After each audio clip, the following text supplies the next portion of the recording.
General Twist tried to move out of the palace to head back to her kingdom. Her slaves, soldiers, and servants continued to pack away her things. No news to the others, and she wanted to vanish. She had to vanish to get away from this demon, the demon that disguised herself as the Patriarch of Stromer.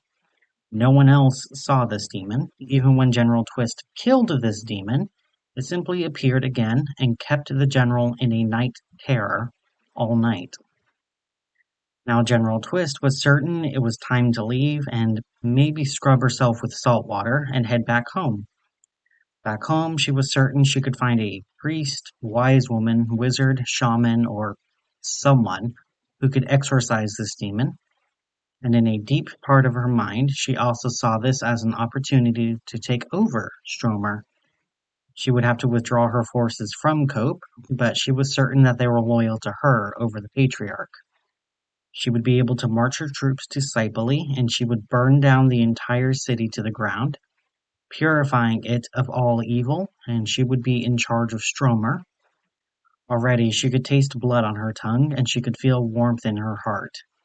She had grown plenty strong with Mansa's alliance. However, now with the demon in his place, she felt for the first time ever someone could oppose her, someone she couldn't immediately kill. She did not think about what a fresh war would do to Stromer. She did not think about how it would affect her own kingdom. She was lost in thoughts of her own glory, not thinking about how most of her troops came from Cipely. She was just certain in her own cause. She just had a reason now. Mere steps from leaving the palace, though, the demon stood in the doorway, having the gall to resemble the Patriarch, her husband. Are you certain you need to leave so soon? It helps to have everyone here, and if you leave, that only leaves Fletcher to take your place. Demon said to General Twist, who shook her head. It'll be fine. There is a blight back home and they need me to help fix it, she lied to the demon, who tutted for a moment before shrugging and spoke in the Patriarch's voice. If you need to leave, then leave. I wish you safety on the trek home, the demon said as she offered her hand to General Twist. The general brushed past, not even bothering to touch the hand. General Twist left with her advisors and slaves, eager to make her way back home, while Adanse watched them walk away. She should know better than to travel on unfamiliar roads during the time the dead can visit the living. Whatever choice she makes is not my responsibility, the goddess of children said as she made her way back to the palace, promising to visit the viaduct markets with her remaining guests. Mansa made his way towards the northern quarter, where he was going to see the market on the viaducts. The ghosts of the past followed, but they did not interfere. Mansa was almost used to them, except for a few times he turned a corner only to see a masked Odo floating there. It was quite shocking, even as it got tiring. It made him jump every time he saw them. And the strangest part, they didn't try to scare him every time. They lulled him into feeling safe before scaring him again. It was like a scream labyrinth from the Odo festival. He made a note to himself to visit more scream labyrinths when this all ended. In the market, Mansa attracted no stares. He may have stubble and scars along his body, but so did most of the guards at the market. Practically every stall had a guard, and at every entrance there were at least two guards, all privately hired to protect the merchants and their goods. The amount of guards you would think that theft might be an issue, except no one bothered targeting the merchants, at least as far as he could see. He glanced all around the market to try and find Oshun. However, he was not sure where she would be, nor what she looked like. He wasn't really looking for Ogun, and Olokun just found him, so he wasn't sure if he had to find her or if she had to find him.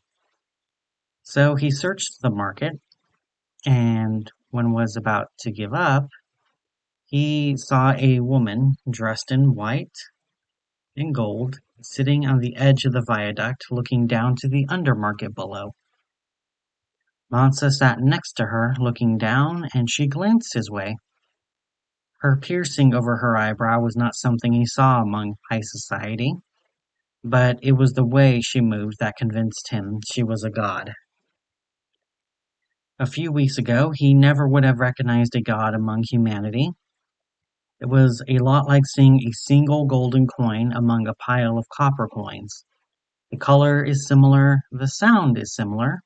When you look at them at a distance, they look the same. When you get close, however, there are many subtle differences that once you see it, you can never unsee it. Ocean didn't fidget nor twitch like mortals did. She stared at a fixed point, still as a statue, except clearly not a statue because she radiated warmth in the cool evening air. She also didn't carry a purse nor a basket like everyone else in the market. Even the guards carried purses for their own coins to buy food during their lunch breaks. The only person who didn't carry a coin in a market was someone who wasn't going to buy anything. When Mansa sat next to Ocean, they sat together in silence while the Knitch set, and torches were lit for the Odo festival, and behind them the market closed, with no one asking Mansa to leave. When the last stall closed, everyone went home to get ready for the festival. They watched people prepare for the festival in masks and costumes, both on top of the viaducts and in the undermarket down below. As they watched the people below, Ocean finally spoke. "Why do you think we love masks?" she asked Mansa, who shrugged. "We like to pretend to be something else. We like to disguise ourselves. We like to tell stories with our masks and costumes." The Patriarch offered the goddess of love, who, for the first time, looked him in the eyes. "Stories. What an interesting choice. I've heard people say it's to show their true self. I've even spoken to a mad marquess who wears a mask as a shield. I know of those who use their masks as a burden because the world would not accept them without it. So tell me, what story does your mask tell?"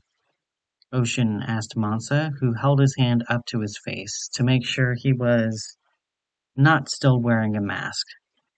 Sure enough, his face was free of the mask he wore just a week ago. Free of that, he decided to ask, "What mask are you referring to?" "I am not wearing a mask," he told the goddess of love, who chuckled at his comment. "You don't see the mask? Well, I guess if you wear the mask long enough, it feels more natural than your face. So let's start with a simpler question. You tell me that masks are stories. So tell me, what is the story behind those scars?" she asked, pointing at the scars on his arms and hands. He held them out proudly. "I got these scars from saving Princess River, from the pyre her mother was trying to burn her in." "And why did you save her?" "It was more politically expedient to save the heir of the new kingdom for the unification." "You're lying." "It was more politically profitable to save her. I'm not lying about that. I even raised her as my daughter, so she would lead her own country when she became a woman." "I didn't say you were wrong. I said that you were lying. Just because it worked out best politically doesn't mean that was why you plunged into those fires for her." "I don't see any scars for politics on your body. Do you pierce your brow and ear when negotiating trade? Do you brand your neck when discussing how high taxes get? Or maybe you carve sigils in your back when you discuss where to build a temple?" Ocean asked, and Mansa looked away. He did know the truth. He tried to convince himself it wasn't the truth, though. Whenever anyone asked him why he jumped into the fire for River, he gave them the same answer. It was the best choice politically. Even when his generals wondered why he didn't order another into the fire to grab her, he knew why. He was someone who would jump into the fire after her. "I did it to save her. When I saw her thrown into the fire, I didn't even know that she was the princess. I just saw that Queen Singer was willing to throw a child into the fire. I didn't think about why. I didn't think of another way to save the child from the fire. All I knew was that a child needed help, so I jumped without thought. I didn't even know that she was the princess at the time. I remember how much the fire burned my skin, and I also remember I wouldn't let the medic see me until River was treated first. I don't know why I did that, I just knew that it was dumb. Why was it dumb to save someone? Actions have to be measured. You cannot just rush into action without thought. What kind of leader of Stromer would I be if I acted without thought? One who follows their heart? The goddess offered as Mansa shook his head and he explained. I never understood what people meant when they say that. You don't think with your heart. You don't act with your heart. You act with your mind and you take action. I never understood people who said love at first sight or who said that their heart led them to do dumb things. Surely that must be something that people say. You cannot really follow your heart. Mansa said, and Oshun reached out her hand to the Patriarch of Stromer. May I feel your heart? If you can find it, Mansa said, as he reached as she reached out to lay her hand on his chest, and Mansa felt something stirring inside of his chest. And for the first time in a long time, he felt something he could not identify. It was like he wanted to cry because he was hurt, but the hurt wasn't physical. A strong man raised in terrible times. You never had a taste for romance, nor lust. So many thought you were heartless. It was easier to hide the heart than to let it feel. But that never stopped the pain, did it? You believe that you never led with your heart, and yet why did you act without thought? You couldn't stand seeing someone else being hurt. So why did you start tolerating the pain of others? She asked, and Mansa remembered the early days of the unification. Mansa remembered wherever his troops walked, there were hungry refugees. Peasants who lost their stores because of the war, or their field were turned into battlefields, or they were hungry before the war ever came to their homes, and they just hoped Mansa was a kinder king than the ones he overthrew. He remembered the lines that went on for kilometers, so many hungry mouths that he could never afford to feed all of. He remembered digging into his own rations to try and ease the hunger of those who came to him. Then he remembered seeing that same hunger in his own troops' eyes. There just wasn't enough to feed everyone. If he kept trying, then half of everyone would starve, including his own men. He remembered the time he was convinced that his heart was going to cause him to lose the war. He remembered telling himself that it would be better for everyone if his soldiers were fed instead of giving the food to the peasants. If his troops starved, Stromer never would have been unified, and starvation would come for everyone, even if it came slower. It hurt that day to turn the peasants away from his camp. It hurt to order them to leave, and it hurt when the people begged to see their patriarch and he had to turn them away. When he ordered his men to attack the starving peasants to get them to leave, he had to turn away to save what was left of his heart. And after that every cold choice made his heart feel stiller. But it made the war easier. If he had to starve his enemies, he would do it. If he had to blind 99 enemy soldiers and leave one with a single eye to lead them back, it would be worth it, so they knew to stop fighting. If he had to poison the cities under siege with plague carriers, he would do it. Every choice was for the good of Stromer, and now he was feeling the pain of every choice he made. It hurts when you see what your choices do. Not so easy to say it's the right choice when you can see the hunger, the scars, the pain that it causes. Real efficient use of your mind over your heart there, great king. Now, let's see some of the consequences of your heart over your head. Oshun said, and Mansa's vision changed to the homes outside across Stromer. He saw families relieved to be eating bread that came from his fund that he set up years ago. Then he saw Princess River playing games with her friends. Even with her scars, she was smiling and laughing. There was little, if any, benefit to you, then, for following your heart. And yet, how many people have you helped? And how much does it lighten your heart to do something kind for someone else? If I am doing something good for someone else to make myself feel better, doesn't that make my act of kindness selfish? He asked the goddess of love, who sighed, like she heard this question too many times already. Doing good things is meant to feel good.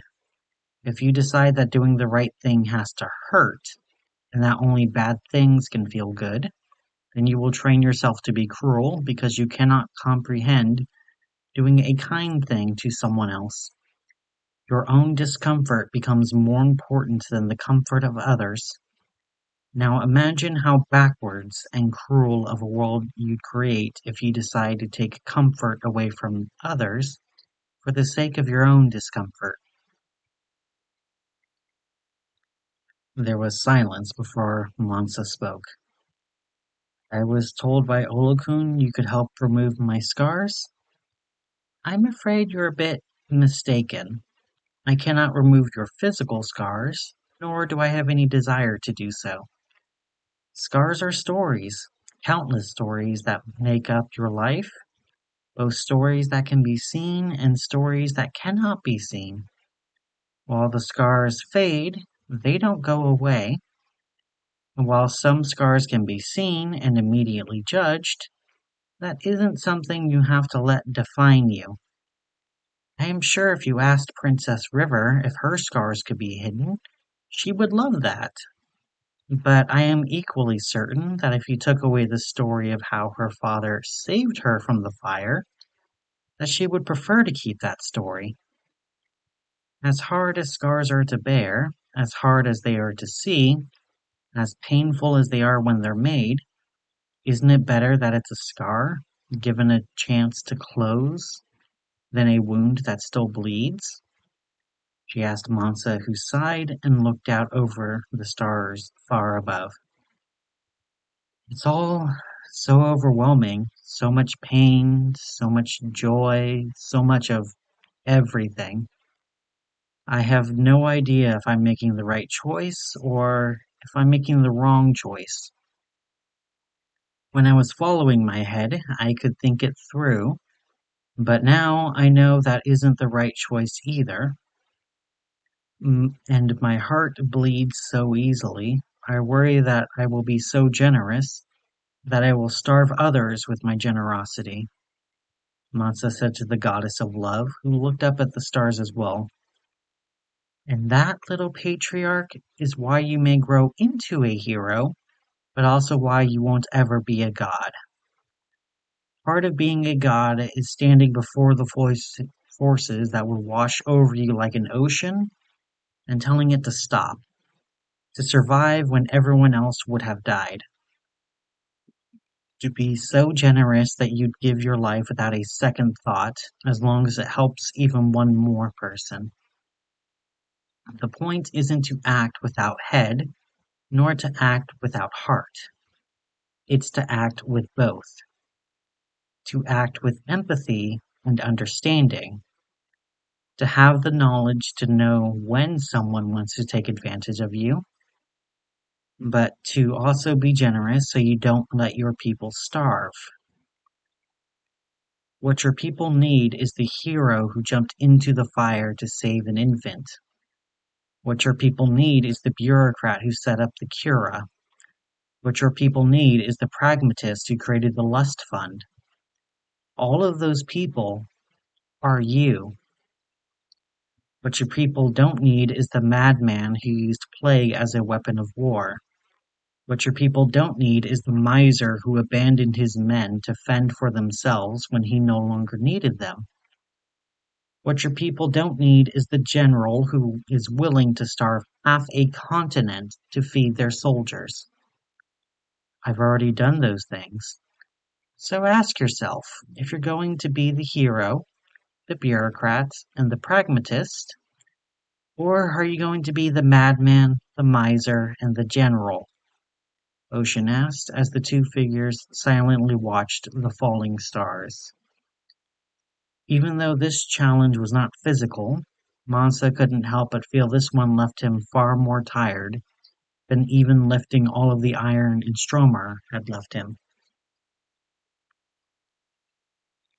General Twist marched with her troops on the dark roads of Stromer. Most people tried to avoid travel during the Odo festival. Rumors of dark ghosts prowling these roads was enough to make travel during the day rare, and at night it was practically never done.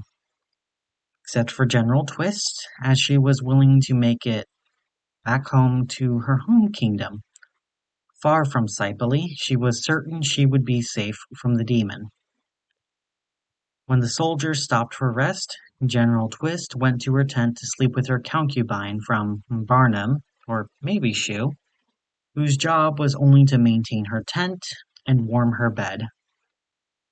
The slave boy in her bed was a lot of fun, and after General Twist's fun, she waited for him to fall asleep before she got out of bed to head to her personal desk.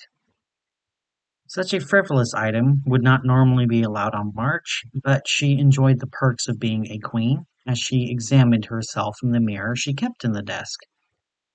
A small hand mirror made from polished gold from New Kingdom. A gift from Princess River as a sign of tribute. She enjoyed how she looked in the gold, but she also caught a glimpse of her concubine in the reflection. Wanting to catch another sexy glimpse of his body, she focused the mirror on him and her smile fell. In the reflection, he wasn't a young, pale man from Barnum. He was a wrinkled, dark-skinned old woman who was facing her in the mirror. As her hand shook, the hag took a step towards General Twist, and then she turned her head to face the concubine. She saw him still sleeping there, but in the mirror's golden reflection, the hag stepped towards General Twist, as the hag's freezing cold hands stroked General Twist's wrist, freezing her in place as she found herself too frozen in fear to move. "I hope this doesn't hurt too much," the invisible hag whispered in Twist's ear as she watched the hag's skin slide off, revealing cold, freezing fire beneath, as the flame's mouth produced sharp teeth that dug deep into General Twist's neck. She could only squeak lightly while her blood was drained into the hag's mouth, and she could hear the screams of her men outside. She could see flames spreading from outside, probably more hags consuming her men, and while the hag slowly sipped on General Twist's blood, she heard the hag whisper, "Don't worry, I won't kill you, little girl. My old skin has gotten too wrinkly and too old for me. But your skin is just so beautiful and warm. I can't wait to try it on," the hag whispered, while Twist screamed in her mind, wishing for death.